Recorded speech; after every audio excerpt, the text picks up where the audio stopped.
Muhammad. Allahumma salli ala Muhammad wa ali Muhammad. Allahumma salli ala Muhammad wa ali Muhammad. Allahumma salli ala Muhammad wa ali Muhammad. Wa ala alihi wa sahbihi wa man tabi'ahum bi ihsan ila yaumiddin, amma ba'd. Bapak Ibu yang sama dimuliakan Allah SWT dimanapun berada, kita bersyukur kita bersua kembali dalam keadaan sehat walafiat. Pertemuan kita pada malam hari ini adalah memasuki surat baru, surat Al-Qamar. Karena bersama kita sudah ada Ustazina Ustadz Wahyudin Wahid, kita minta kepada beliau dengan segala hormat untuk memandu kita, membimbing kita membaca Al-Quran, membaca ayat-ayat suci Al-Quran, surat Al-Qamar ayat 1-10 dengan baik dan benar. Kepada Ustazina Ustadz Wahyudin Wahid, kita persilakan dengan segala hormat. Syukran Ustaz. Assalamualaikum warahmatullahi wabarakatuh. Waalaikumsalam warahmatullahi wabarakatuh. Allahumma salli ala sayyidina Muhammad wa ali sayyidina Muhammad. Allahumma salli ala sayyidina Muhammad wa ali sayyidina. Baiklah Ibu Bapak, kita lanjutkan bacaan Al-Qur'an kita pada malam hari ini. Kita masuk ke surah baru yaitu surah Al-Qamar. A'udzu billahi minasy syaithanir rajim. Bismillahirrahmanirrahim. A'udzu billahi minasy syaitonir rajim. Bismillahirrahmanirrahim. Iqtarabatis sa'atu wa syaqqal qamar.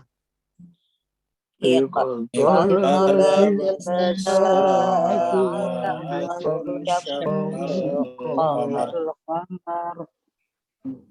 Wa yaraw ayatan yu'ridu wa yaqulu sihrun mustamir.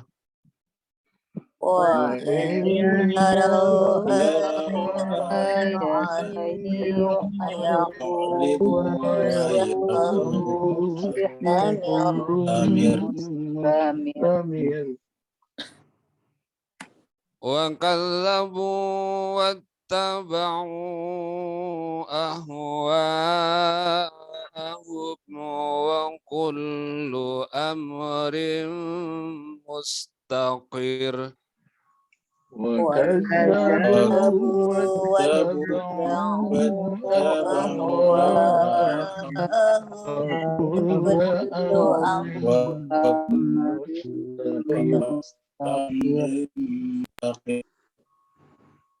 Walaqad ja'ahum minal anbiya'i ma fihi muzdajir. Walaqad ja'ahum minal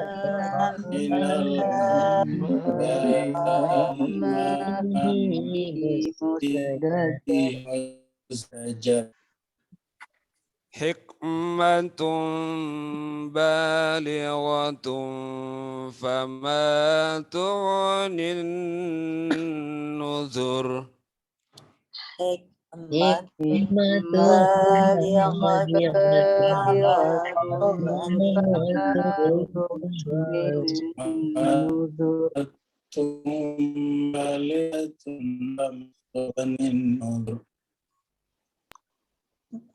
Fatawalla anhum yawma yad'u da'i ila syai'in nukur. Fatawalla yawma yad'u ila syai'in nukur.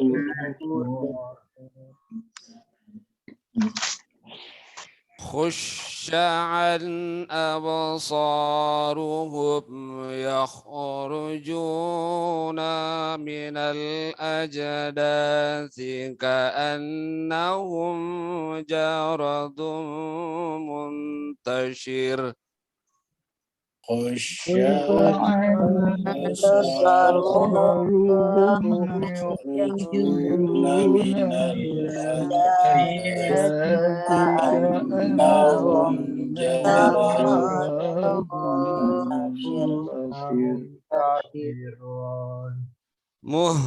مهطعين إلى الداع يقول الكافرون هذا يوم عسر مهطعين إلى الكافرون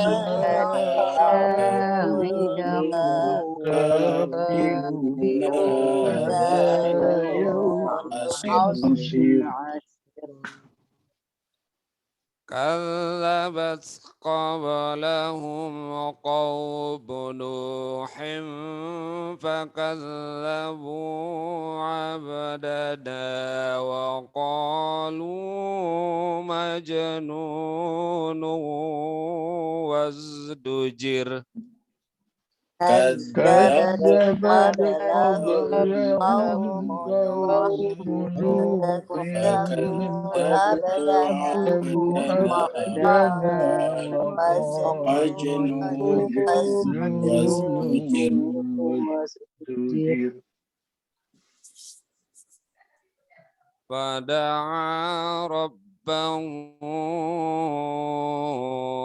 أني مغلوب فانتصر فدعا ربه مغلوب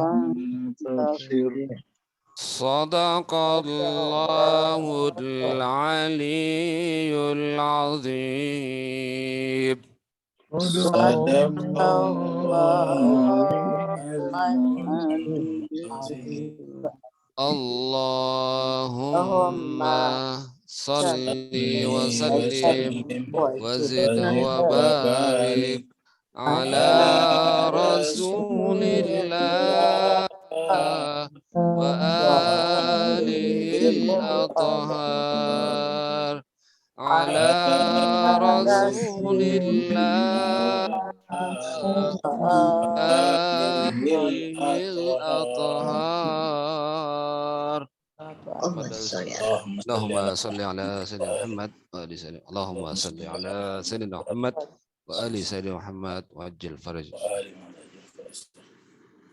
Terima kasih banyak kita aturkan kepada Ustazina Ustaz Wahidin Wahid. Semoga Allah SWT senantiasa memandang beliau dan keluarganya dengan pandangan yang penuh dengan cinta, rahmat, dan kasih sayang. Begitu juga kepada Bapak Ibu sekalian, semoga Allah SWT senantiasa mencucurkan rahmatnya kepada Bapak Ibu semuanya, lahir dan batin, insyaallah. dunia dan akhirat. Teman sekalian, mari kita masuk ke surat Al-Qamar, surat yang ke-54. Surat yang berarti bulan, makanya background kita mengingatkan kita surat Al-Qamar adalah kita angkat gambar bulan. Bahwa di dalam Al-Quran ini semuanya lengkap. Ada nama-nama hewan, ada nama-nama benda-benda alam, benda angkasa, ada nama manusia suci, dan sebagainya. Seakan-akan Allah ingin menjelaskan bahwa semuanya itu adalah merupakan tajalli daripada Allah Subhanahu wa Ta'ala. Kita sekarang bicara tentang bulan, setelah sebelumnya kita bicara tentang bintang An-Najm. Surat ini adalah surat yang ke-54. Artinya urutannya dalam mushaf kita adalah urutan ke-54. Dalam pengurutan dimulai dari Al-Fatihah sampai terakhir nanti An-Nas 104. Al-Qamar turunnya di Mekah. Makanya disebut dengan Makkiyah. jumlah ayat, karena permulaan surat ini nantinya adalah berkenaan dengan permintaan orang-orang kafir Quraisy di Mekah pada saat itu supaya Nabi juga memberikan mujizatnya sebagaimana mujizat nabi-nabi sebelumnya. Singkat cerita, kemudian Nabi membelah bulan. Kita lihat bulan, lalu melihat dekatnya sekitar berada di akhir masa. Kita masuk pada ayat 1. Ini adalah ilustrasi bulan yang bergerak. Ya, ilustrasi bulan yang bergerak melintasi alam kita. Ya, tentu jemaah sekalian gerakannya tidak secepat itu, tetapi ini adalah sekedar gambaran bahwa ini juga adalah tanda kebesaran Allah Subhanahu wa taala. Ya. Nah, sekalian kita lihat surat 54, surat Al-Qamar, dimulai dengan ayat Bismillahirrahmanirrahim. Iqtarabatis sa'atu wansyaqqal qamaru. Jadi dimulai dengan iqtarabatis sa'atu. Iqtaraba itu dari kata qarib, dekat. Iqtaraba mendekat. As-sa'ah, saat itu semakin dekat, atau saat itu terus mendekat. Saat apa? Ya tentu bisa bermakna kiamat besar, bisa juga bermakna kiamat dekat. Tetapi dari konteks ayat kita bisa lihat bahwa ini adalah maknanya kiamat besar. Bahwa alam semesta sudah berada di akhir, di penghujung, terutama bumi kita ini. Apa sebabnya? Karena ada kata-kata iqtarabati, jadi semakin mendekat. Jadi semakin mendekatnya hari kiamat ini. Kemudian wansyaqqal qamar, ini adalah bulan di sini. Di sini menjadi nama surat Al-Qamar. Al-Qamar itu nama surat. Di dalam pelajaran bahasa ada namanya huruf-huruf qamariyah, karena menggunakan pedoman atau pola wazan qamar, al-qamar. Lawannya biasanya syamsiyah, asy-syams. Nah, jadi jemaah sekalian, iqtarabatis sa'atu wansyaqqal qamar. Jadi waktu atau saat kiamat itu semakin dekat. Wansyaqqal qamar, dan bulan terbelah. Insyaqqa ini artinya bentuk lampau sebetulnya. Jadi ayat ini turun setelah peristiwa terbelahnya bulan, karena bentuknya insyaqqah. Ini adalah bentuk madhi. Nah, jemaah sekalian, bagaimana kejadian ini? Kita dengarkan, kita baca riwayat-riwayatnya bahwa yang menjadi asbabun nuzul surat ini adalah kejadian ini. Yaitu ketika beberapa pemuka Quraisy di Mekah yang datang kepada Nabi, mengatakan kepada Nabi kita, Nabi Muhammad, wahai Muhammad, nabi-nabi sebelum kamu, mereka semuanya punya mujizat. Mereka ceritakanlah mujizat Nabi Musa dan sebagainya. Lalu kemudian, wahai kamu Muhammad, lalu apa mujizat kamu? Kamu mengaku sebagai nabi, tapi mana mujizatnya? Sampai sekarang kami tidak pernah melihat engkau memiliki mujizat. Kalau Nabi Musa jelas membelah lautan dengan tongkatnya. Nabi Ibrahim jelas tidak terbakar oleh api. Nabi Isa jelas menghidupkan orang mati. Lalu kamu apa mujizat kamu? Lalu kemudian Nabi balik bertanya, kalau aku memperlihatkan mujizat, apakah kamu beriman? Mereka mengatakan, kami siap beriman, wahai Muhammad, kalau kamu menyampaikan kepada kami, memperlihatkan kepada kami mujizat kamu. Tanya berikutnya, benar kamu akan beriman? Benar, kata mereka, kami akan beriman, kami akan percaya kepada kerasulanmu, kalau kamu memperlihatkan kepada kami mujizat kamu. Nabi kemudian bertanya, coba apa yang kamu inginkan? Mujizat apa yang kamu inginkan? Nabi bertanya seperti itu supaya tidak ada tuduhan-tuduhan bahwa Nabi tukang sihir. Apa sebabnya? Karena ini adalah tergantung mereka. Lalu mereka berpikir-pikir, kalau mujizat-mujizat sebelumnya kan adalah bersifat insidentil. Kejadiannya saat itu. Seperti Nabi Musa membelah lautan, mereka terperangkap di laut. Nabi Ibrahim terperangkap dalam api. Tapi Nabi bertanya, apa mujizat apa yang kamu inginkan pada saya? Lalu kemudian mereka berpikir-pikir. Mereka berunding bahwa bagusnya kita minta kepada Muhammad menyampaikan mujizat yang tidak terjangkau oleh tangan. Karena bagi mereka itu hanya merupakan permainan tangan saja. Jadi mereka menganggap mujizat itu semacam sulap. Nabi Musa misalnya membelah lautan itu semacam sulap. Karena tongkatnya di tangan Nabi Musa. Nabi Ibrahim tidak terbakar api karena dia berada dalam api. Nabi Isa menghidupkan orang mati karena dia bisa menyentuh orang mati itu dengan tangannya. Maka mereka berpikir supaya mujizat itu yang tidak tersentuh dan tidak mungkin disentuh oleh tangannya Muhammad. Maka mereka mengatakan, kami ingin engkau Muhammad memperlihatkan kepada kami bulan itu terbelah. Nabi sebelum menyampaikan itu tanya lagi, benar kalau kamu menyaksikan bulan terbelah nanti kamu beriman? Kami beriman wahai Muhammad. Baik, kata Nabi. Coba kamu pandang itu bulan ke atas. Mereka memandang bulan ke atas, mereka semuanya, dan mereka menyaksikan bulan itu terbelah satu persatu. Jadi bulan itu terbelah satu persatu seperti yang kita lihat tadi pada gambar kita. Gambar ilustrasi tadi.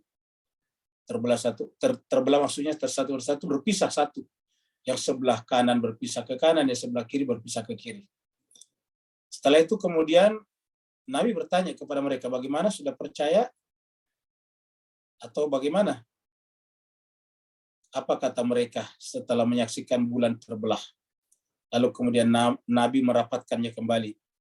Mereka tiba-tiba bersamaan bersorak, kamu benar-benar tukang sihir Muhammad. Seperti dalam ayat berikutnya. Ya. Seperti kita lihat pada ayat berikutnya. Mereka justru mentertawai Nabi semuanya. Ya. Ini ilustrasinya menarik ya. Ketika mereka mentertawai Nabi. Jadi ini adalah kita ambilkan ilustrasi orang Arab yang tertawa ya. Jadi mentertawakan Nabi, baru yang satu sebelah kanan ini mengatakan bahwa itu adalah tidak masuk akal. Ya, kurang lebih seperti itulah. Dan mereka menganggap itu tidak masuk akal. Ya, jadi maka oleh sebab itulah Al-Quran dengan respon mereka ini menurunkan ayat 2-nya. Ya.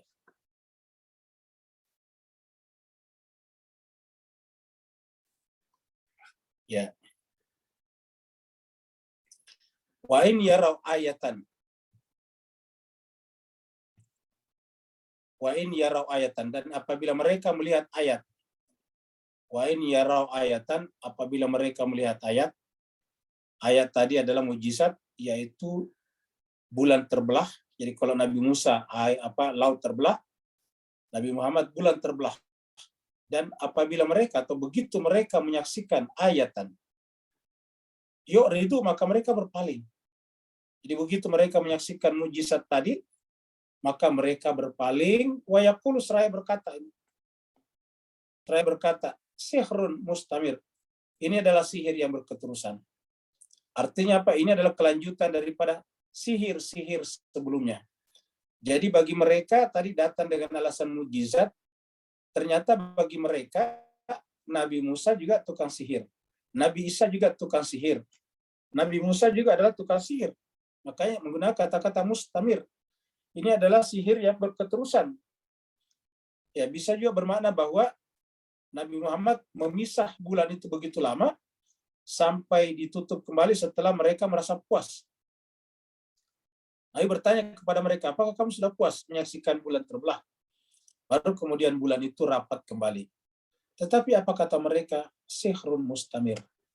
Nah, jadi Bapak Ibu sekalian, kenapa mereka menyaksikan bulan terbelah? Yang ini kan tidak mungkin ada manusia lain yang bisa melakukannya.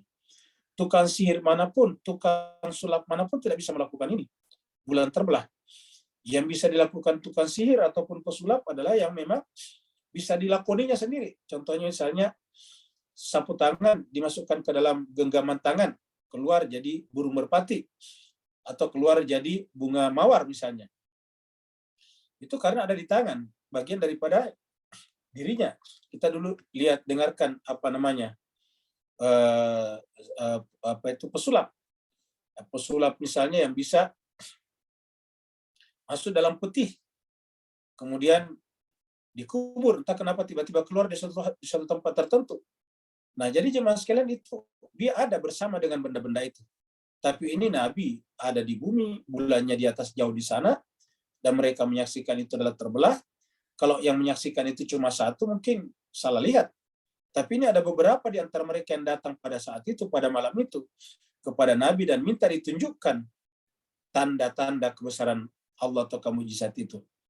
Tetapi begitu menyaksikannya ayat itu, tanda itu atau mukjizat itu, mereka berpaling seraya berkata, ini adalah sihir yang berketerusan. Ini adalah sihrun mustamir. Ini adalah sihir yang berketerusan. Ini adalah sihir yang berketerusan. Nah, pertanyaan kenapa? Ini menunjukkan kepada kita Bapak Ibu sekalian, bukan hanya kejadian ini, tapi kita semuanya jangan berpikir akan menerima kebenaran, jangan berpikir akan mengimani Nabi dan Allah apabila ada mujizat.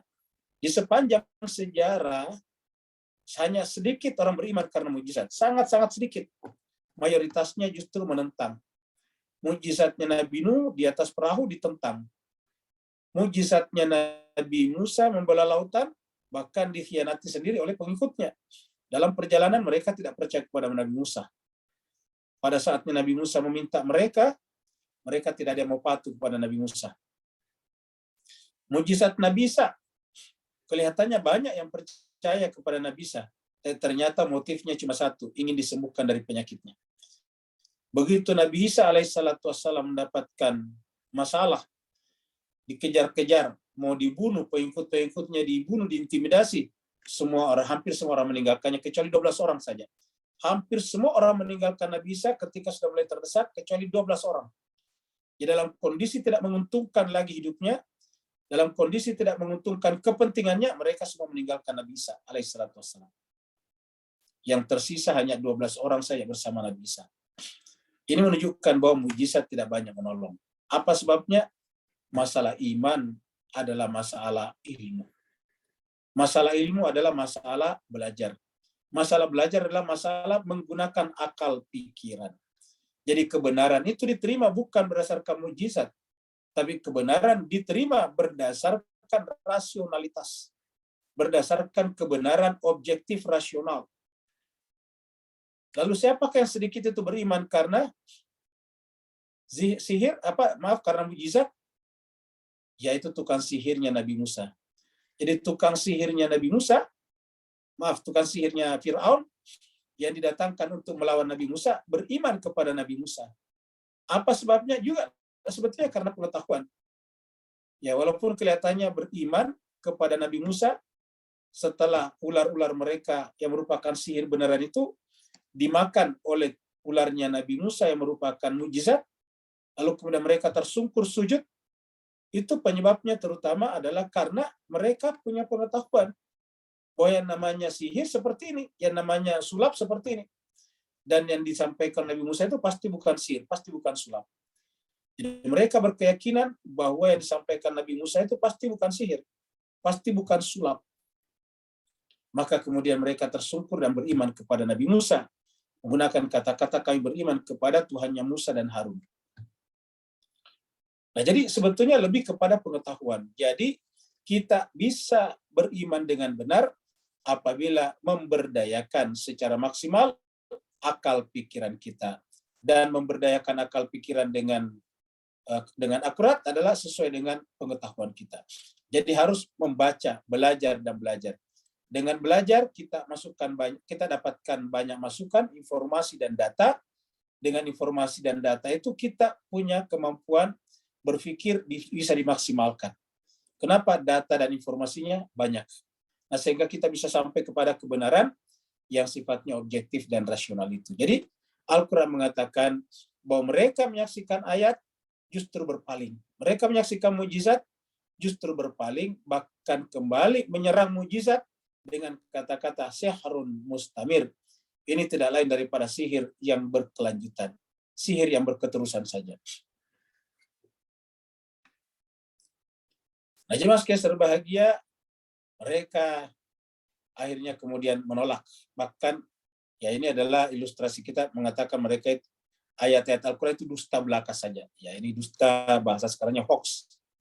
Jadi mereka mengatakan itu adalah hoax, kata mereka kepada Nabi Muhammad. Iya. Lalu kemudian mereka meninggalkannya. Ya.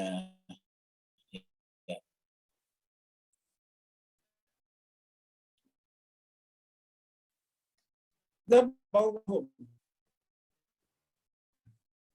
kabur dari kemudian pada perjanjian mereka siap apabila menyaksikan mujizat. Yang mujizat itu mereka sendiri minta. Ini kan luar biasa sebetulnya. Mujizat itu bukan datang seperti pada nabi sebelumnya dalam keadaan terdesak, tetapi ini tidak berdasarkan permintaan mereka.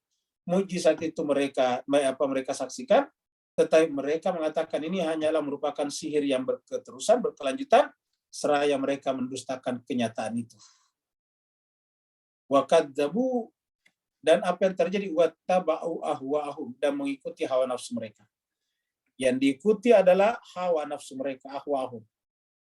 Apa itu ahwa'ahum? Lawan daripada akal. Jadi dari sini kita lihat bahwa yang namanya mujizat itu adalah rasional sebetulnya, masuk akal. Kenapa? Karena lawannya adalah hawa nafsu.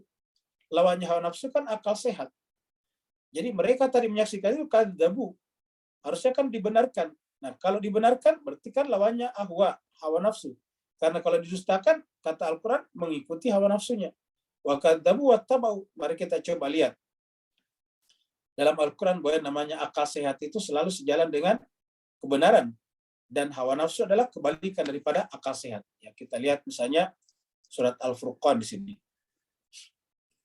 Kita lihat surat Al-Furqan. Surat yang ke-25.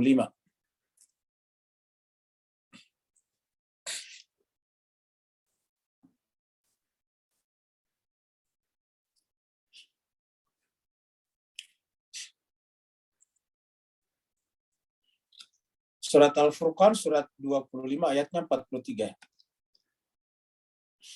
Allah berfirman, Ara'aita man ittakhadha ilahahu hawahu. Ara'aita, apakah kau telah menyaksikan, melihat? Man, orang. Ittakhadha, yang menjadikan. Ilaha, Tuhannya itu ialah hawa nafsunya. Jadi hawa nafsunya lah yang dipertuhan. Apakah engkau telah menyaksikan orang yang mempertuhan hawa nafsunya? Ilahahu, Tuhannya itu adalah hawa nafsunya sendiri. Hawa, ini sama. Jadi Bapak sekalian bisa perhatikan di sini, ya. Ya, ini kata hawa di sini. Kata hawa. Ya, sama tadi di sini. Ya, ini juga kata hawa di sini. Bedanya adalah di sini adalah bentuk jamak ahwa. Bedanya di sini adalah bentuk jamak ahwa. Sedangkan yang di sini adalah bentuk tunggal ini. Ara'aita man ittakhadha ilaha hawahu. Afa anta takunu alaihi wakila. Apakah engkau Muhammad masih pantas menjadi wakil pelindungnya nanti mereka di akhirat?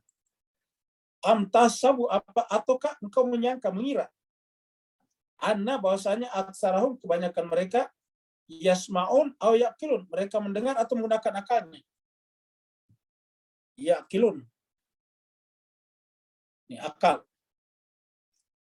Inhum, tiadalah mereka itu illa, kecuali kal an'am, seperti hewan ternak. Balhum adal lusabila, bahkan mereka lebih sesat jalannya. Tapi intinya ialah kita temukan kata ahwa di sini, kata ya yaqilun, akal. Ya. Dengan demikian kita simpulkan bahwa akal ini, ya, kita simpulkan bahwa akal ini adalah berlawanan dengan hawa ini. Kalau kita tarik ke bawah sini, ini adalah berlawanan. Ini adalah hawa, ini adalah akal.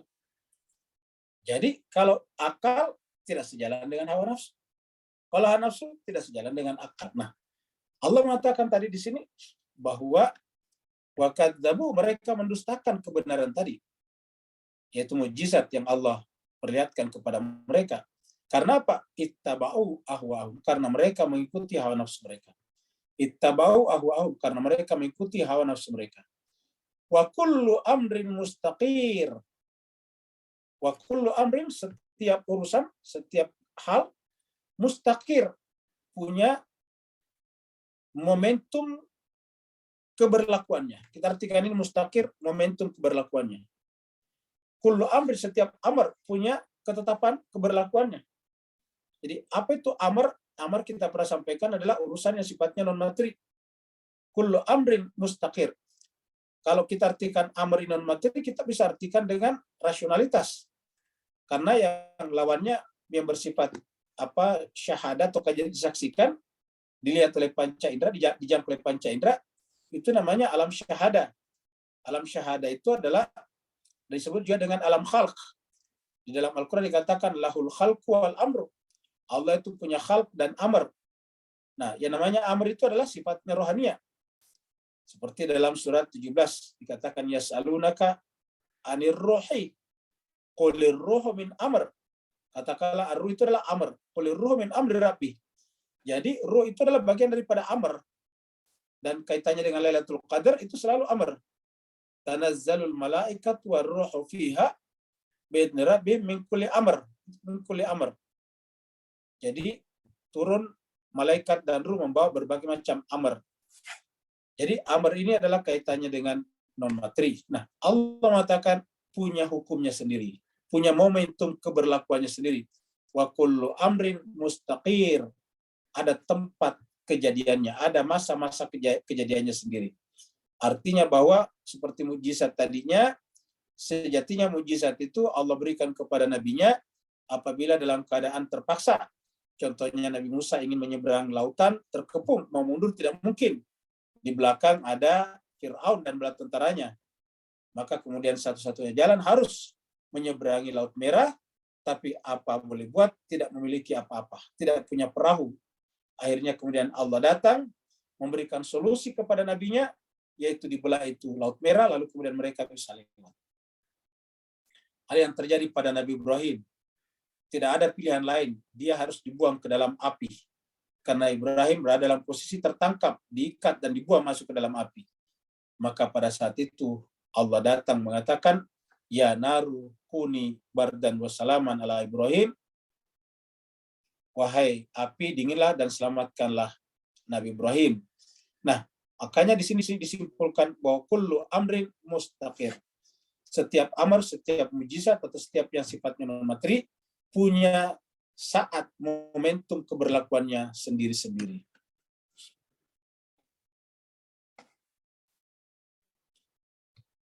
Dan ini bukan terjadi pada Nabi Muhammad saja. Penolakan, penyebutan bahwa mujizat itu adalah dusta, itu bukan terhadap Nabi Muhammad saja, tapi juga terjadi pada nabi-nabi sebelumnya. Ini adalah ilustrasi bahwa setiap nabi datang mengumpulkan orang-orang baru menyampaikan kebenaran.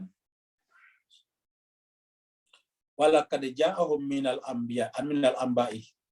Sungguh telah datang kepada mereka manusia min amba, berbagai macam nabi-nabi. Macam cerita nabi-nabi, kisah-kisah. Anba, berita dari kata annaba, kemudian nabi pembawa beritanya namanya an-nabi. Jadi anba dengan an-nabi ini satu asal kata yang sama. An-nabi artinya yang membawa berita, sedangkan an-naba atau al-anba itu adalah berita. Jadi nabi adalah membawa berita dari langit. Walaqad ja'ahum minal amba'i ma fihi muzdajar. Sungguh datang kepada mereka minal anba, dari berbagai macam kisah-kisah, berita-berita dari langit, ma fihi muzdajar. Di dalam dalam berita-berita atau wahyu-wahyu itu di dalamnya ada selalu dua. Di dalamnya ada yang disebut dengan al-bashar atau basyiran, dan ada juga an-nadhir, nazira. Ada bashar, basyiran, dan ada juga nadhira. Ada kabar gembira dan ada pemberi peringatan. Jadi musdajar lebih kepada pemberi peringatan atau keancaman. Jadi walaqad ja'ahum, tunggu datang kepada manusia minal amba, dari berbagai macam berita-berita dari langit yang dibawa oleh para nabi.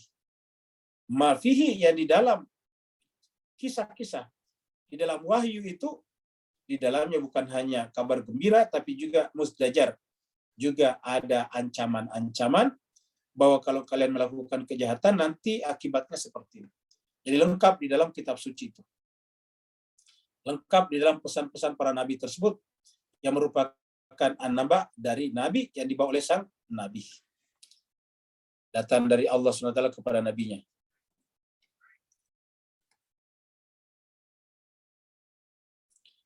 Jemaah sekalian, sementara kitab suci Al-Quran ini adalah puncak kepastian. Hikmah itu. Jadi Al-Quran itu adalah hikmah balighah. Itu adalah kearifan tingkat tinggi, kearifan sempurna. Nah, jadi Al-Quran ini nanti disebut dengan hikmah balighah. Hikmah yang paling sempurna. Hikmah ataukah kearifan paling sempurna. Nah, jemaah sekalian berbahagia, jadi Al-Quran adalah hikmah balighah. Hikmah adalah kearifan. Ingat kata-kata bil hikmah. Hikmah adalah kearifan. Hikmah kita sudah pelajari secara tersendiri hari Sabtu sore. Hikmah itu adalah kalau di bahasa Eropa kan adalah filsafat, walaupun tidak persis sama dengan filsafat. Kalau filsafat boleh tidak bertuhan. Kalau hikmah pasti bertuhan. Karena hikmah itu adalah ajaran filosofis yang diturunkan daripada masalah-masalah ketuhanan. Jadi tidak mungkin mempelajari hikmah baru tidak bertuhan. Kalau mempelajari filsafat bisa tidak bertuhan. Bahkan ujungnya ataukah akhir daripada filsafatnya bisa memang tidak bertuhan. Tapi kalau kaitannya dengan hikmah balighah, tidak mungkin, karena hikmah itu adalah merupakan kearifan yang datang dari Tuhan semesta alam. Nah, jemaah sekalian, Al-Quran, ada pasangan Al-Quran. Nah, pasangan Al-Quran ini juga kemudian menyampaikan pidato-pidato, mengirim surat-surat pada zaman pemerintahannya, menyampaikan kata-kata mutiara pada saat dia berceramah. Lalu kemudian ini semuanya dikumpulkan oleh murid-muridnya, dikumpulkan oleh pengikut-pengikut setianya, sahabat-sahabat setianya. Lalu kemudian beberapa ratus tahun kemudian, penyimpan surat-surat, khotbah-khotbah dan kata-kata mutiara ini lalu kemudian dikumpulkan menjadi sebuah buku. Namanya Nahjul Balaghah. Nahjul Balaghah ini kemudian diterjemahkan ke dalam bahasa Indonesia seperti ini, menjadi 2 jilid. Nahjul Balaghah 1, Nahjul Balaghah 2. Yang di sini dikasih komentar di bawahnya, kumpulan khutbah Amirul Mukminin Ali bin Abi Thalib karramallahu wajhah. Ini buku 1. Sedangkan buku 2 yaitu Nahjul Balaghah juga, tapi buku 2 itu kumpulan surat dan ucapan Amirul Mukminin. Jadi surat-suratnya dan ucapan-ucapannya, quote-quote-nya Amirul Mukminin Ali bin Abi Thalib karramallahu wajhah. Nah, ini semuanya ada pada satu buku namanya Nahjul Balaghah. Dan jemaah sekalian berbahagia, kekuatan sastra, bahasa, isi, kualitas kata-kata, dan kandungannya Nahjul Balaghah telah mendapatkan pengakuan dari para sarjana. Jadi artinya ini bukan hanya sekedar karangan biasa. Nahju artinya metodologi, cara, jalan. Dari kata minhajul. Biasa kita dengarkan itu orang berjuang menggunakan kata-kata minhajul rasul. Ya. Manhaj kerasulan. Manhaj itu satu kata dengan nahju. Jadi artinya metodologi, cara, balaghah untuk mencapai kearifan puncak, kearifan paling tinggi, kesempurnaan sejati, balaghah. Nah, jemaah sekalian saking begitu terkenalnya ini, buku ini pun juga kemudian nanti disarah, diperluas, dikasih komentar-komentar oleh sarjana-sarjana terkemuka pada zamannya dan dari kelompok Islam yang berbeda-beda. Ayatnya berbunyi hikmatun balighah. Mereka menolak mujizat. Berarti mereka menolak Al-Quran. Karena tadi mujizat yang disampaikan kepadanya dalam bentuk bulan terbelah, mereka menolaknya. Menolak Al-Quran hakikatnya menolak mujizat pada hakikatnya menolak Al-Quran. Karena Al-Quran disebut juga dengan ayat. Padahal menolak Al-Quran adalah kerugian terbesar bagi manusia, karena Al-Quran itu adalah hikmatun balighatun. Apa artinya hikmatun balighatun? Artinya bahwa induk dari segala kebenaran itu bukanlah buku-buku sains, bukanlah buku-buku teknologi, bukanlah buku-buku filsafat, tetapi hikmah puncak dari segalanya adalah Al-Quran. Jadi Al-Quran ini adalah merupakan hikmatun balighatun. Jadi tidak ada yang mengatasi ini. Jadi kalau kita menjadi apa saja, belajarlah Al-Quran. Filsafat ada di Quran, irfan ada di Quran, matematika ada di Quran. Semua jenis ilmu induknya ada di dalam Al-Quran. Maka Allah menyebut kitab sucinya ini sebagai hikmatun balighatun. Sebagai hikmah, kearifan balighah yang paling tinggi, yang paling sempurna. Jadi kearifan paling sempurna adalah Al-Quran. Jadi bukan saja isinya, tetapi artinya siapa saja yang ingin menjadi seorang hakim, menjadi seorang arif dan bijaksana, mendekati kesempurnaan, maka mereka tidak boleh, mau tidak mau mereka harus mempelajari Al-Quran. Fama tughni nuzur, maka sayangnya isi Al-Quran tidak mereka gunakan. Ma tughni, tidak berguna bagi mereka. An-nuzur, yaitu peringatan daripada Al-Quran. Padahal Al-Quran adalah merupakan puncak daripada segala pengetahuan, karena Al-Quran berbicara tentang teknologi, Al-Quran berbicara tentang sains, Al-Quran berbicara tentang filsafat, tetapi sekaligus berbicara tentang akhirat, berkenaan dengan eskatologi namanya. Al-Quran bukan hanya bicara tentang ketuhanan, tapi juga berbicara tentang eskatologi, kehidupan setelah kehidupan dunia ini. Sehingga menolak itu adalah sebuah kerugian besar. Karena Al-Quran adalah hikmatun balighatun. Jadi mungkin bagus ini kita kasih tanda jemaah sekalian, Al-Quran sebagai hikmatun balighah, ya. Sebagai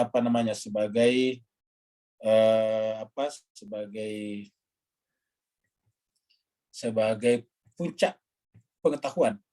Puncak pengetahuan. Nanti jemaah sekalian, Nahjul Balaghah nantinya itu, lalu kemudian disyarah orang-orang seperti ini sampai tebalin syarah. Syarah itu perluasan. Ya, perluasan. Bahkan kemudian syarahnya bukan hanya satu. Ya, kita lihat di sini. Ini syarah yang sudah terkenal, termasyhur sampai sekarang. Syarah yang paling pertama dan yang paling terkenal adalah syarah dari syarah daripada Ibnu Abil Hadid. Ini adalah syarah dari Ibnu Abil Hadid. Beliau ini adalah seorang penyair, sastrawan, dan bermazhab Mu'tazilah. Ya, jadi jemaah sekalian, ini Ibnu Abil Hadid ini adalah memberikan komentar-komentar tentang buku Nahjul Balaghah, menjadi syarah Nahjul Balaghah. Ini adalah pemikir terkemuka di kalangan mazhab Mu'tazilah. Jadi terkadang ada yang masuk ke Mu'tazilah bagian daripada Ahlus Sunnah, tetapi terkadang juga Ahlus Sunnah menolak Mu'tazilah. Sehingga dia mengatakan Mu'tazilah itu seperti mazhab berdiri sendiri. Seperti Ibadi juga. Ada yang mengatakan Ibadi itu adalah mazhab yang berdiri sendiri.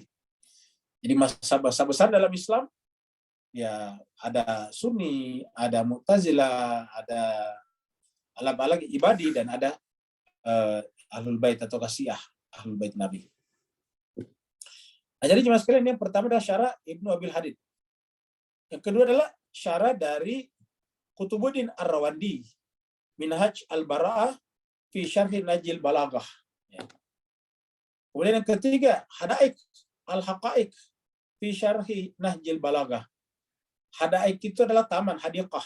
Ya, Hadaik adalah taman. Al-Haqaiq, hakikat. Jadi taman hakikat yang tertera yang ada di dalam Nahjul Balaghah, syarah Nahjul Balaghah.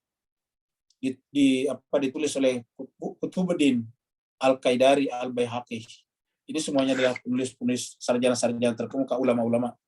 Yang keempat adalah ini sama judulnya tapi pengarangnya beda. Minhajul Bara'ah fi Syarhi Nahjul Balaghah dari Habibullah Al-Hashimi Al-Khuy. Ya. Kemudian yang terakhir, yang besar adalah Nahjul Balaghah yang disyarah oleh Muhammad Abduh. Kita semua tahu Muhammad Abduh, ulama terkemuka di kalangan Ahlus Sunnah wal Jamaah. Ini adalah pernah menjabat sebagai pemimpin atau rektor Universitas Al-Azhar Mesir. Beliau ini pernah menyampaikan dalam bukunya, dalam pengantar ini, bahwa tidak bisa dikatakan orang menjadi sarjana bahasa Arab yang mumpuni kalau belum menelaah Nahjul Balaghah. Karena bagi Muhammad Abduh, Syekh Muhammad Abduh, ini bukan Syekh. Bagi Syekh Muhammad Abduh, ya Nahjul Balaghah itu adalah bahasa Arabnya adalah bahasa Arab yang sempurna. Disebut dengan juga polifase. Maka terkadang Nahjul Balaghah itu diterjemahkan dengan puncak kefasihan. Ya, kenapa? Karena adalah kefasihan paling tinggi dalam berbahasa. Itu diakui oleh Syekh Muhammad Abduh. Nah, jadi jemaah sekalian berbahagia, inilah ya. Inilah Al-Qur'an yang kemudian hikmatul balighah. Lalu kemudian ada orang yang bisa bikin tadi khutbah Jumat, surat-surat yang kemudian berkualifikasi seperti ini. Pasti orang itu adalah bukan sembarang. Karena sampai sekarang Bapak Ibu tidak ada yang bisa membuat seperti itu. Kualifikasi dengan Nahjul Balaghah. Itulah sebabnya Sayyidina Ali bin Abi Thalib karramallahu wajhah terkadang disebut dengan akhul Quran, saudaranya Al-Quran. Jadi Imam Ali itu terkadang ditulis dengan akhu, ini akhu. Akhul Quran, ya.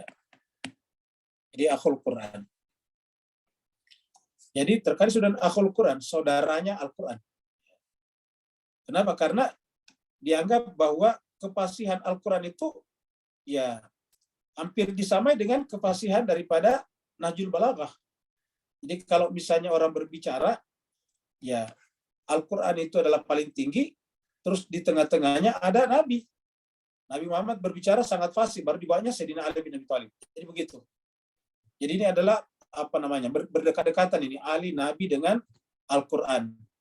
Kenapa? Karena Al-Quran itu dengan hikmatun balighatun.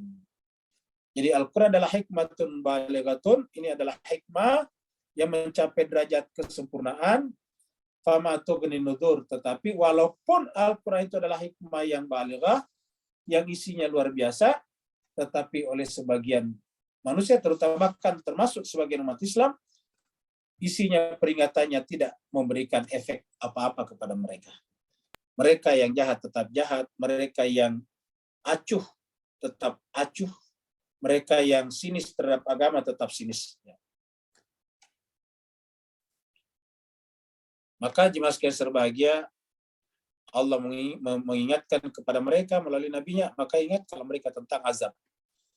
Jadi ketika kita berbicara tentang azab apapun yang kita bayangkan adalah api. Karena api ini adalah menghancurkan, api ini adalah menghanguskan, api ini adalah membinasakan.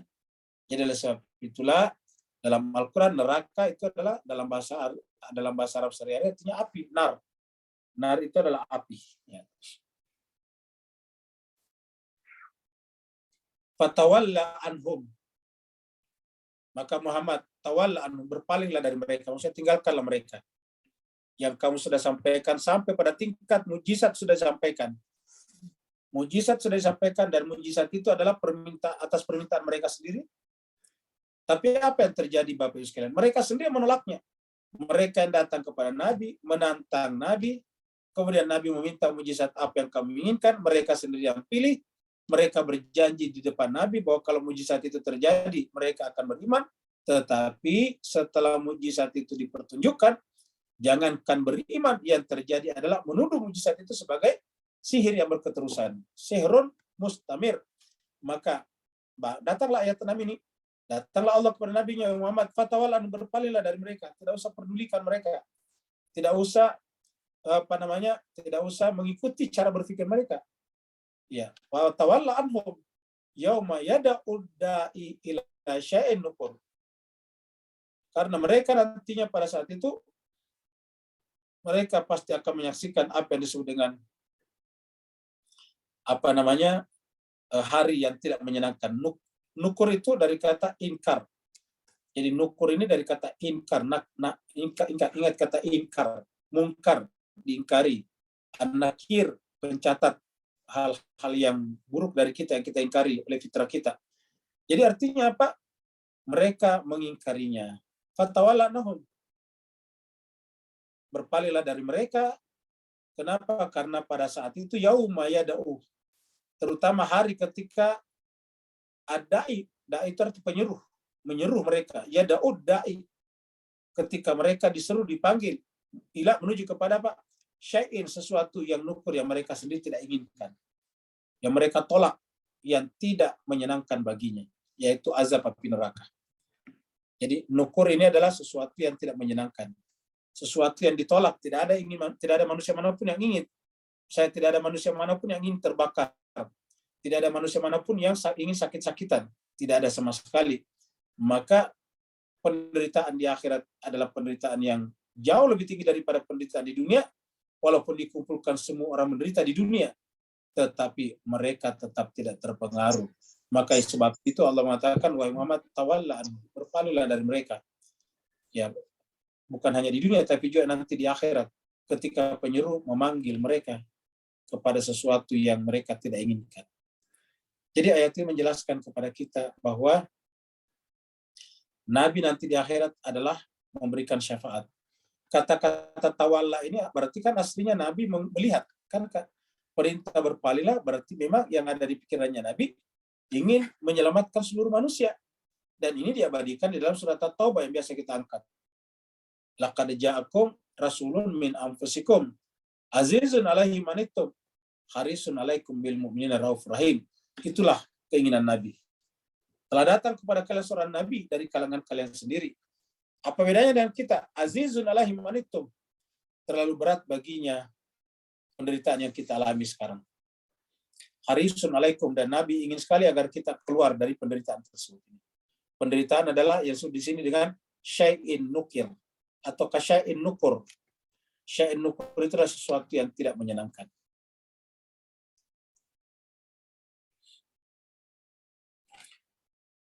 Pada saatnya nantinya manusia akan keluar dari tanah seperti belalang ini. Kita lihat Bapak sekalian, perhatikan ini belalang. Ini semuanya adalah belalang. Belalang ini tadinya di tanah. Ya, berbentuk apa ulat-ulat yang ada di rumput-rumputan. Setelah itu kemudian menjadi dewasa, terbang menjadi belalang seperti ini. Nah, manusia nanti seperti ini datang dari tanah, tiba-tiba keluar. Coba Bapak sekalian, ketika kita menyaksikan belalang ini tadinya masih dalam bentuk kepompong, kita tidak percaya kalau dia adalah terbang seperti ini. Ketika masih menjadi masih menjadi ulat, ya, kita tidak percaya kalau ulat ini bakal terbang seperti ini. Kenapa? Ulat itu kan bulat. Kita tidak melihat cikal bakal sayapnya di sana. Tapi benar-benar begitu menjadi dewasa itu si ulat, dia bisa terbang. Persis seperti juga dengan kupu-kupu. Kupu-kupu juga berasal daripada ulat, tapi begitu jadi dewasa bisa terbang dan indah pula. Mereka seakan-akan dari tanah lalu kemudian terbang mencari kehidupannya masing-masing. Nah, saatnya nanti kita seperti ini setelah hari kiamat. Khusya'an. Kita lihat dulu berikutnya tadi. Kita lihat dulu. Kita baca dulu baru lanjut. Khusya'an absaruhum. Khusya'an absaruhum. Yaitu bahwa pada saat sampai di hari yang tidak menyenangkan tadi, ila sya'in nukur, yaitu khusya'an. Tiba-tiba pandangan mereka itu khusyuk, tertunduk. Khusyuk. Khusya'an. Tiba-tiba pandangannya itu menjadi khusyuk, penuh dengan rasa takut. Absaruhum, penglihatan mereka tiba-tiba tunduk. Yakhrujuna minal ajdasi, mereka semuanya keluar. Yakhrujuna minal ajdasi, al ajdas. Mereka semuanya keluar dari kuburan mereka. Ka'annahum jaradun muntashir, seakan-akan mereka itu atau seperti jaradun belalang muntashir yang berterbangan kemana-mana. Jadi ka'annahum jaradun muntashir. Ini kata-kata jaradun, Bapak sekalian, kata-kata ajdasi ini kita temukan 3 kali dalam Al-Quran. Ajdas ini kita temukan 3 kali dalam Al-Quran. Kita bisa temukan di sini nih. Ya. Di surat Yasin. Ya, ini ada surat Yasin mana tadi. Nah, sekalian kita temukan di dalam surat Yasin yang terkenal ini. Ya, ini adalah ayat 51. Allah berfirman, wa nufikha fis suri, dan ditiuplah sangkakala. Faidahum, maka tiba-tiba mereka manusia minal ajdasi, ini sama nih, ajdasi. Ya, ini tadi sama. Minal ajdasi ini sama persis. Ya. Ajdas ini sama tulisannya dengan ini. Ajdas. Ila rabbihim, jadi mereka semuanya dari kuburan-kuburan mereka, ila rabbihim, menuju kepada mereka, yansilun, mereka pada datang. Mereka semuanya bergerak menuju kepada Tuhannya, keluar dari kuburan-kuburan mereka, alam-alam barzah mereka. Kita juga bisa menemukannya di dalam surat lain. Misalnya kita lihat surat Al-Ma'arij. Al-Ma'arij ini. Yauma yakhrujuna minal ajdasi siraan ka'annahum ila nusbin. Mereka semuanya keluar dari al-ajdas, dari kuburan. Siraan dengan bergegas. Mereka keluar dengan bergegas. Ka'annahum, seakan-akan mereka itu ila nusbin yufidun. Mereka pergi kepada berhala-berhala mereka. Karena mereka lalu di dunia, mereka bergegas pergi ke berhalanya. Terutama kalau mereka punya hajat. Ini dagang dimulai besok atau kapan? Nah, itu pergi cepat-cepat pergi ke berhala. Meminta nasihat. Nanti di sana mencabut ujung panah ataukah batang panah. Di situ sudah ada dililitkan kertas atau apa yang menunjukkan kalau ini jangan dimulai besok. Kalau ini dimulai kapan? Itu sudah ada di sana semua. Begitu juga kalau mereka mau pergi melakukan apa saja, mereka selalu bergegas pergi kepada berhala-berhala mereka. Maka di sini disindir oleh Allah pada saat itu. Yakhrujuna, mereka semuanya keluar. Minal ajdasi, dari kuburan-kuburan mereka dalam keadaan siraan, bergegas. Ka'annahum, seakan-akan mereka itu menuju kepada ila nusubin, berhala-berhala mereka, yufidun, mereka berkebutuhan kepadanya, kepada berhalanya. Jadi minal ajdasi ka'annahum jaradun muntashir. Kalau di sini sebutkan bagaikan belalang yang keluar dari kuburan. Seperti ini juga. Ini kita menyaksikan ini adalah laron pada malam hari biasanya. Ini kalau Bapak Ibu sekalian biasa perhatikan, laron ini dari mana tadinya? Dari tanah. Ini laron ini dari tanah tadinya. Ya, ini dari tanah yang tadinya kita tidak tahu di mana di tanah tempatnya. Begitu satu saat, biasanya menjelang musim hujan, tiba-tiba pada keluar. Begitu lampu menyala malam hari, pada keluar. Ya. Dan kemana mereka perginya? Menuju kepada cahaya.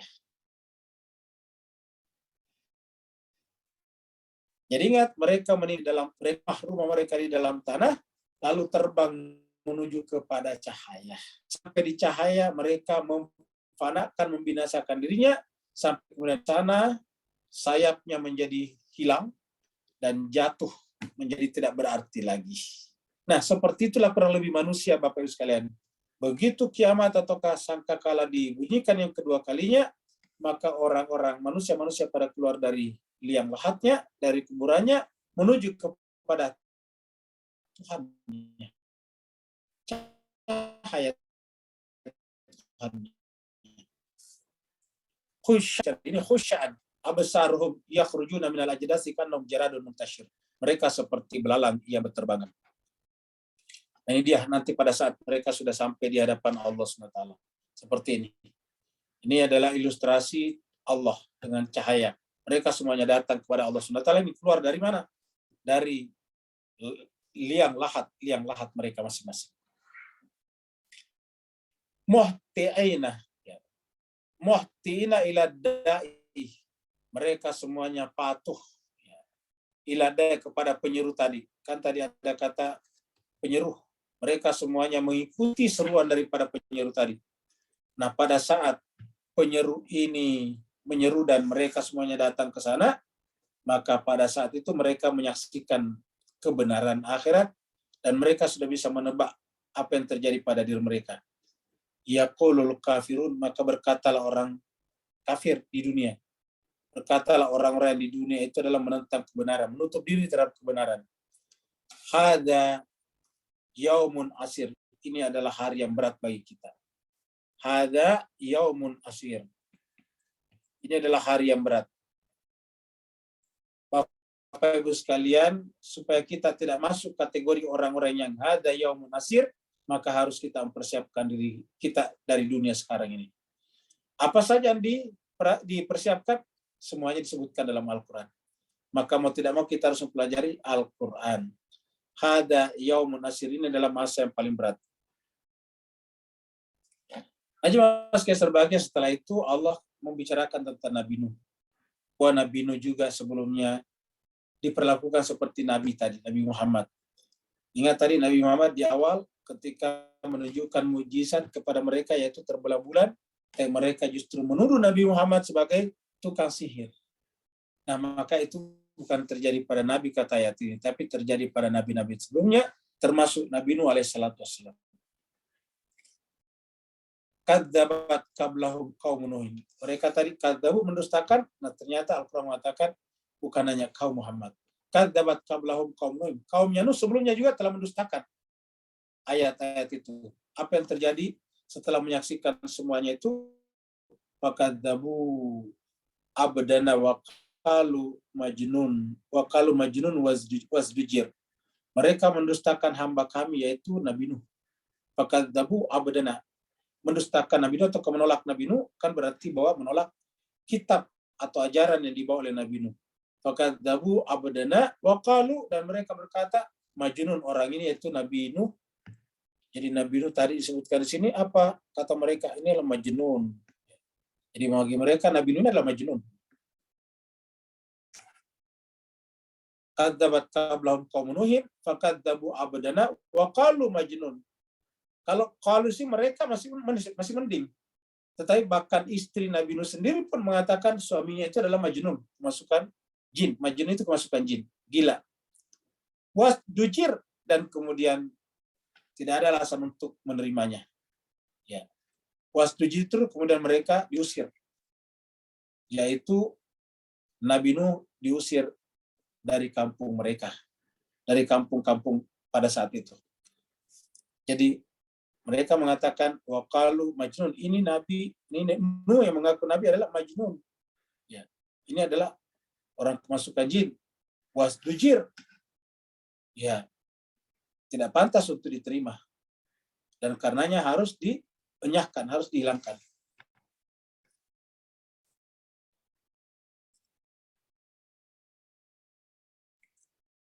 Ini kemudian, ini adalah ilustrasi Nabi Nuh. Setelah tadi ditolak, akhirnya Nabi Nuh melapor kepada Allah, ya Allah, saya terkalahkan.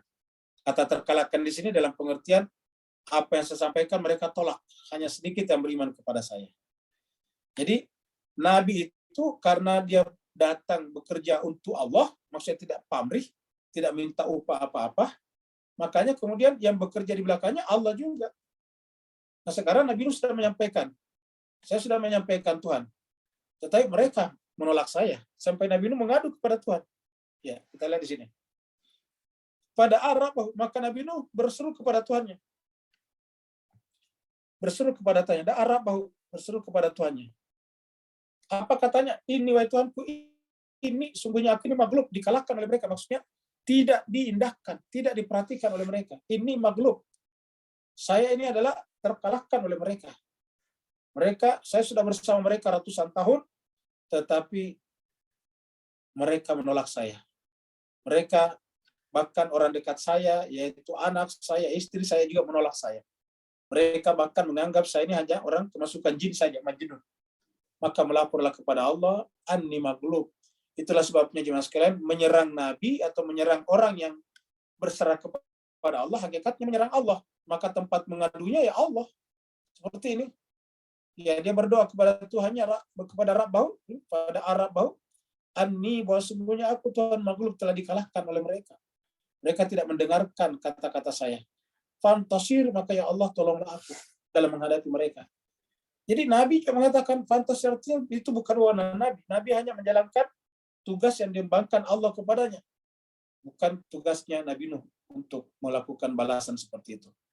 Makanya mas sekalian, seruan Nabi Nuh di sini kita perkuat di dalam surat Nuh, kan ada surat Nuh. Nanti kita akan berjumpa juga surat Nuh di surah yang ke-71 ini. Ya. Di sini Nabi Nuh menyampaikan kepada kita melalui ayat-ayat sini, ini ayat 5 surat Nuh, surat 71 ayatnya 5. Qala, berkatalah Nabi Nuh, Rabbi, wahai Tuhanku, inni da'autu qaumi, saya ini mendakwai, menyeru, mengajari kaumku, lailan wa nahara, siang dan malam. Wahai Tuhan, saya mendakwai. Ingatlah jemaah sekalian, beratnya tugasnya Nabi. Kita para ustadz sekarang ini, mohon maaf, masih jauh lebih ringan dari Nabi. Ustadz paling berceramah misalnya sekali dalam satu hari, mungkin paling maksimal 1 kali dalam 1 hari.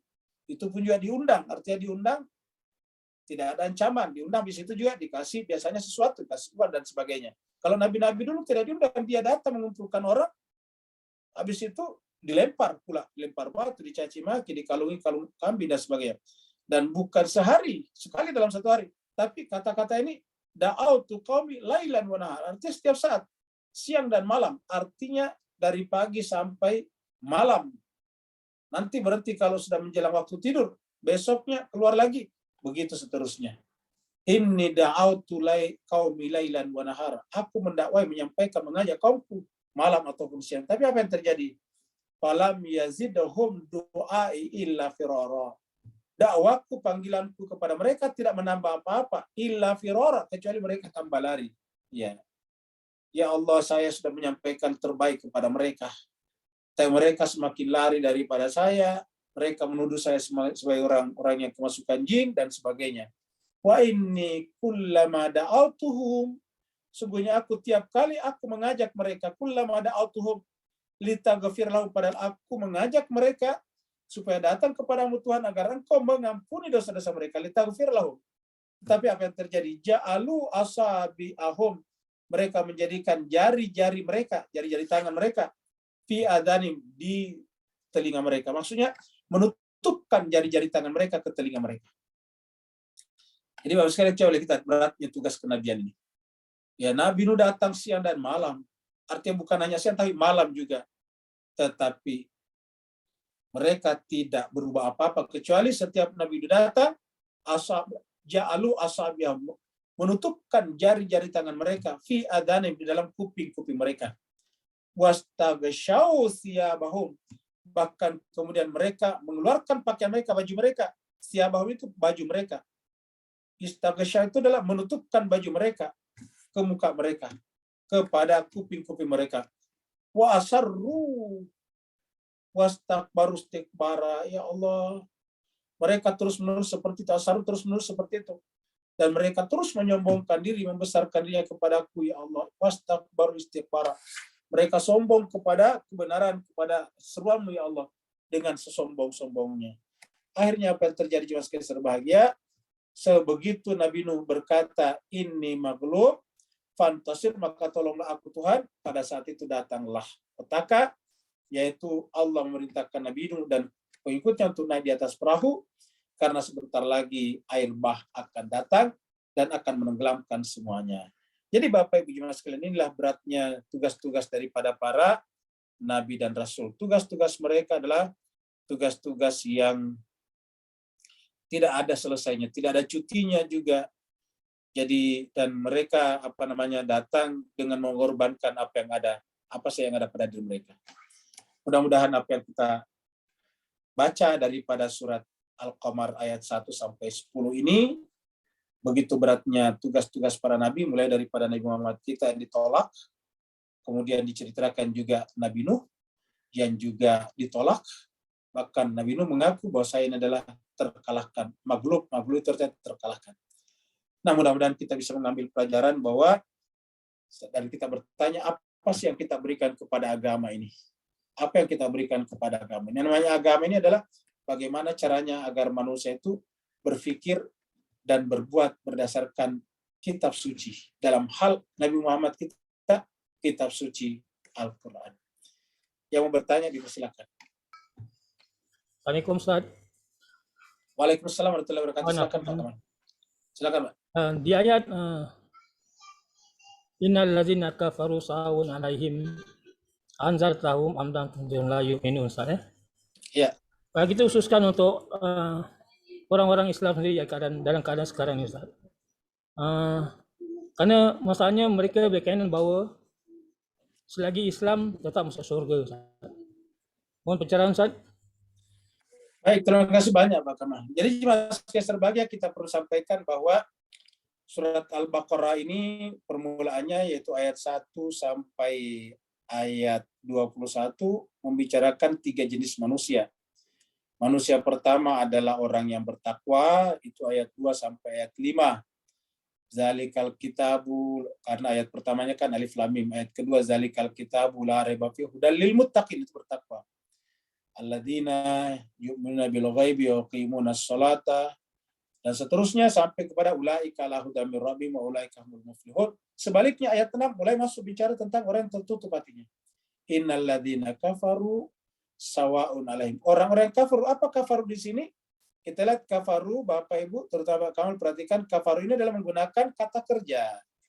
Jadi kafaru di sini jemaah sekalian adalah kata kerja ini ya. Kafaru ini adalah kata kerja. Ya, ini kafaru. Jadi kafaru fi'il, fi'il, verb. Kalau bahasa Inggrisnya verb. Jadi kata kerja. Nah, tetapi kalau terjemahnya kan kafir. Dalam bahasa Melayu kita, kafir itu orang kafir. Nah, jadi sebetulnya kita bisa salah paham ayat ini kalau kita melihat terjemahnya saja. Maka harusnya kita lihat ayat aslinya, yaitu kafaru itu adalah bentuk kata kerja lampau, bentuk past tense, bentuk madi namanya, untuk pelakunya jamak. Adanya waw di sini dan mat menunjukkan jamak, kafaru. Jadi kalau kafaru, bagaimana menerjemahkannya kira-kira? Tentu bukan kafir, tapi menutup diri, karena kafir itu artinya tertutup hatinya.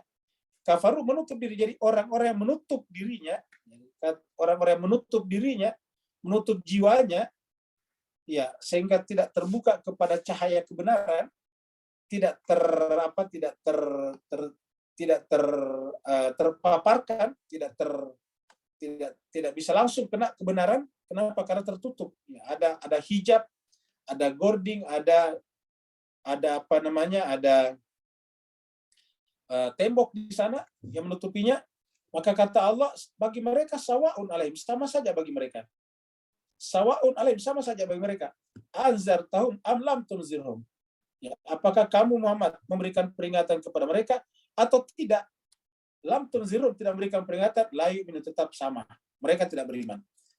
Khatam Allah menutup. Kenapa Allah menutup? Karena mereka terlebih dahulu kafir. Jadi kalau kita langsung ke ayat ini, khatam Allah menutup. Padahal di sini perbuatan mereka yang pertama, kafaru, mereka menutup diri, sehingga kemudian Allah juga mengunci hati mereka. Khatam Allah ala qulubihim wa ala sam'ihim wa ala absarihim, dan seterusnya. Pertanyaan Pak Kamal tadi ialah, bagaimana dengan orang mukmin, orang Muslim? Yang banyak orang Islam menganggap yang penting Islam pasti masuk surga.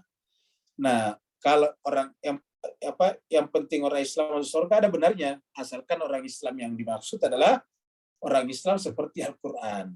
Jadi kalau orang Islam yang dimaksud adalah orang Islam seperti Al-Quran, itu pasti masuk surga. Tetapi kalau kita Islam yang tidak seperti yang dimaksud Al-Quran, berarti kan jangan-jangan kita bukan Islam sebetulnya. Hanya mengaku saja, secara zohiriyah saja. Mana buktinya? Nah ini, ayat 8. Ayat 8. Karena ayat 8 ini adalah merupakan alat tes, alat uji bagi kita, untuk mengetes diri kita. Wa minan nasi, dan di antara manusia. Man yakulu, ada yang mengaku. Kita artikan mengaku di sini, berkata. Jadi di antara manusia ada yang berkata, amanna, kami telah beriman. Billah, kepada Allah. Wa bil yaumil akhir, dan kepada hari akhir. Kami beriman kepada Allah dan hari akhir. Wa bil yaumil akhir.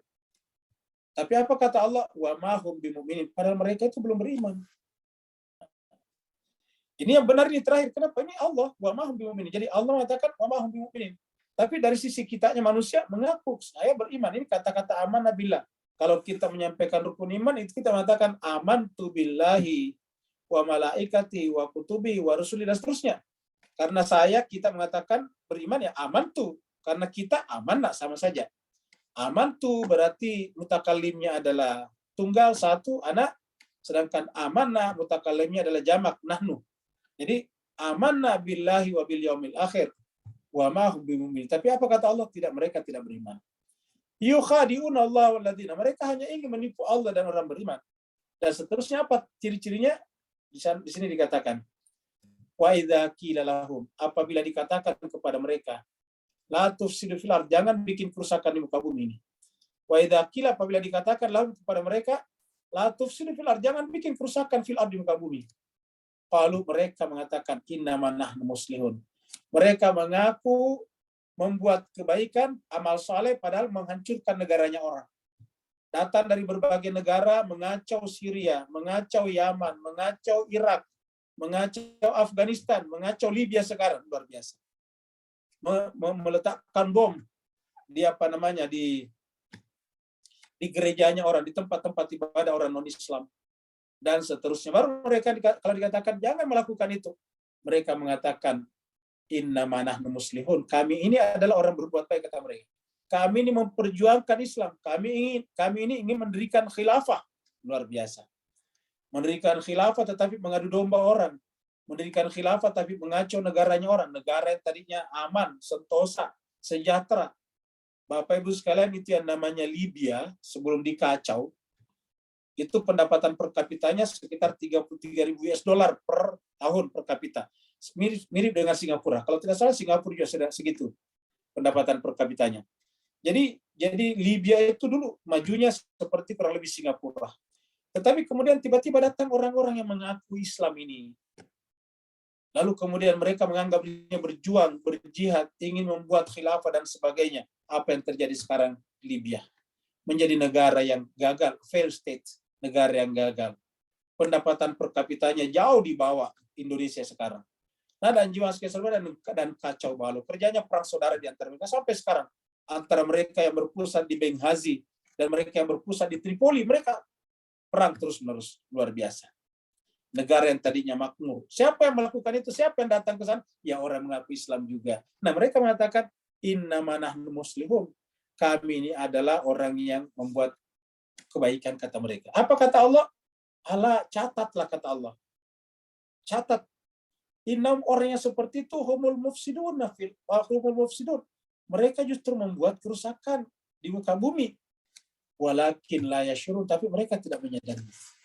Nah, jadi Bapak Ibu jemaat sekalian berbahagia, betapa banyak orang Islam seperti sekarang Bapak Ibu sekalian, walaupun tidak mayoritas, tapi tidak sedikit yang bergabung dengan kelompok-kelompok Islam yang mengadu domba, masuk ke negara-negara orang untuk mengacau dan seterusnya.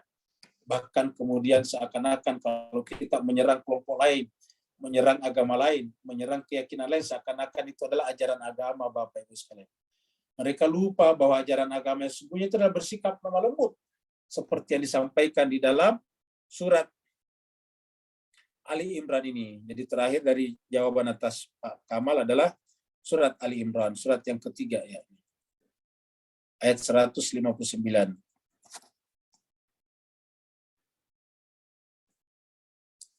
Ini dia terkadang dilupakan. Fabima rahmati minallah, disebabkan karena rahmat dari Allah Muhammad. Linta, kamu bersikap lemah lembut lahum kepada mereka. Disebabkan karena rahmat Muhammad dari Allah, kamu bersikap lemah lembut kepada mereka. Walaupun seandainya kamu Muhammad fazzan, bersikap keras. Galidal qalb, dan berhati kasar, berkasar hati. Lan faddu min haulik, mereka lari dari sekitar kamu. Jadi artinya apa? Kalau kita beragama, orang tidak boleh lari dari sekitar kita. Kalau lari berarti salah. Ini Nabi kenapa banyak pengikutnya? Karena lintahlah, kamu bersikap lemah lembut, melintah bersikap lemah lembut kepada mereka Muhammad. Seandainya kamu bersikap kasar dan berhati keras, lan faddu min haulik, mereka juga lari dari sekitar kamu. Maka apa yang dilakukan Nabi? Fa'fu anhum, kalau mereka salah, maafkanlah mereka. Wastaghfir lahum, istighfarkanlah kepada Allah mereka. Wasyawirhum, kalau ada perbedaan bermusyawarahlah dengan mereka dalam urusan itu. Faiza azamta, kalau kamu sudah mencapai kata sepakat dalam musyawarah itu tidak harus sama dengan pendapat kita, namanya saya musyawarah. Tapi kalau sudah dicapai keputusan musyawarah, fatawakkal 'alallah, bertawakallah kepada Allah. Innallaha yuhibbul mutawakkilin. Dengan demikian, kalau kita lihat ini Pak Kamal, ya kayaknya tidak semua orang Islam memiliki sifat-sifat seperti ini. Sedangkan yang disebut Islam adalah yang seperti ini. Seperti itu. Ada lagi Bapak sekalian? Ada Ustadz dari pertanyaan dari Bu Emma. Ya.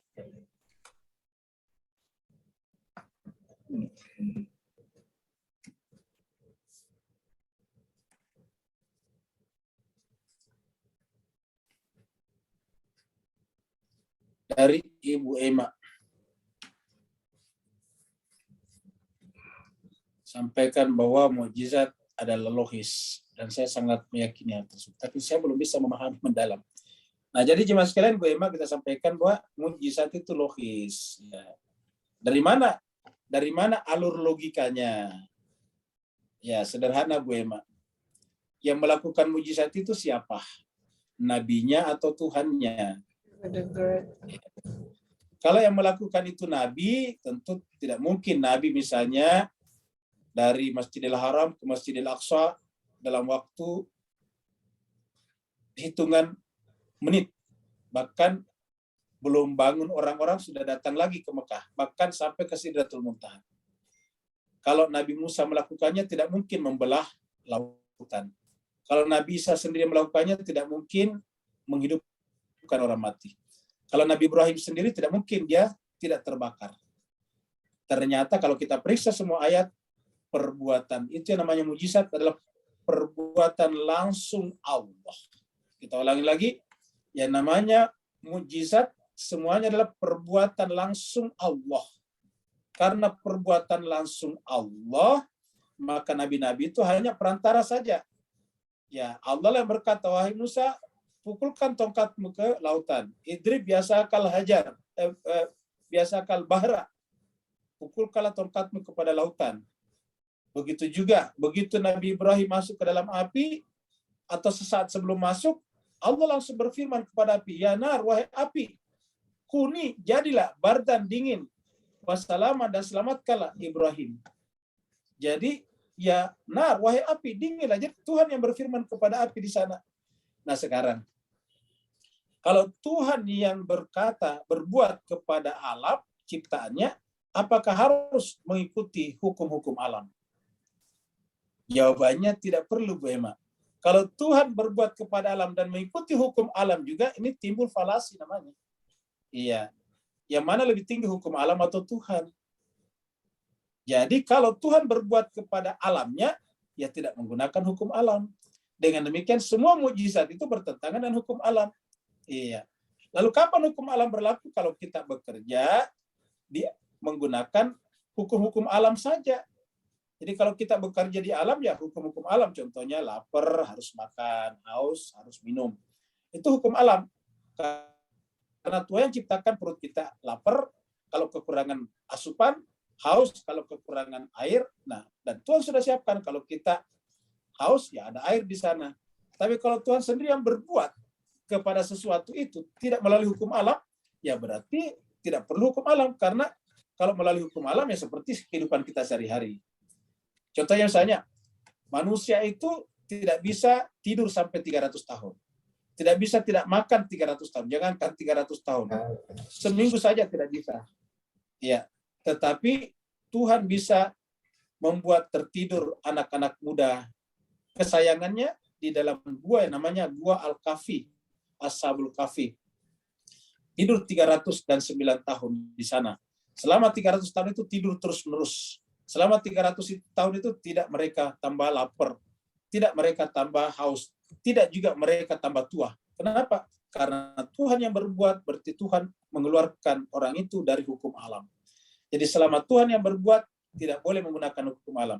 Justru menjadi tidak masuk akal, tidak logis, tidak rasional, apabila Tuhan berbuat tetapi harus menggunakan hukum alam.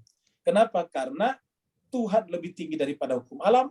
Kalau Tuhan berbuat harus menggunakan hukum alam, pertanyaan pentingnya ialah bagaimana Tuhan menciptakan alam semesta?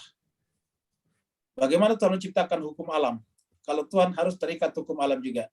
Ini terjadi belingkar namanya. Kenapa? Bagaimana bisa Tuhan menciptakan alam dengan hukum alam, sementara alamnya belum tercipta? Sedangkan hukum alam ada bersama dengan terciptanya alam.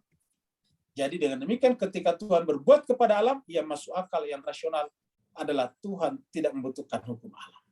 Seperti itu. Ada lagi? Jazakumullah, Ustaz. Terima kasih banyak semua. Ada lagi? Kalau tidak ada Ustaz, ya Ustaz. Tidak ada lagi? Tidak ada Ustaz. Baik, kalau tidak ada lagi, jemaah sekalian, mari kita tutup majelis kita dengan sama-sama menengadahkan hati kita kepada Allah SWT supaya kita senantiasa diberikan kemudahan dan kemurahan hidup, supaya kita dilapangkan hatinya dan dadanya untuk menerima kebenaran, untuk kita selalu datang kepada Allah Subhanahu wa taala. Bapak Ibu sekalian, kita sampaikan bahwa bagi yang berlebaran hari Sabtu, berarti malam ini adalah malam lebaran. Tadi adalah Arafahnya.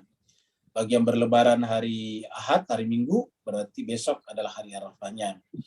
Apapun jemaah sekalian berbahagia harinya, Bapak sekalian, mari kita saling bantu-membantu selaku umat Islam, bahwa inti yang paling penting adalah kerjasama di antara kita. Dan jemaah sekalian berbahagia bagi yang ikut belajar hikmah atau filsafat hari Sabtu dan irfan pada hari Sabtu malam, besok kita tiadakan karena kita besok menghormati saudara-saudara kita yang berlebaran. Ada yang berlebaran besok dan ada juga yang berpuasa Arafah besok.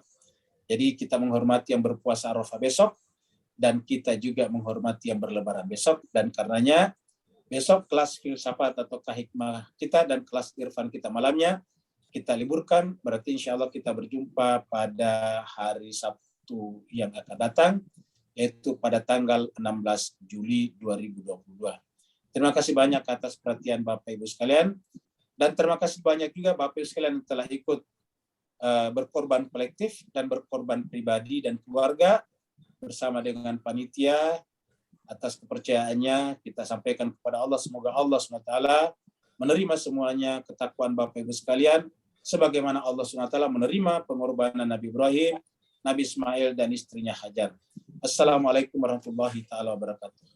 Waalaikumsalam warahmatullahi wabarakatuh. Terima kasih Ustaz. Terima kasih, Ustaz.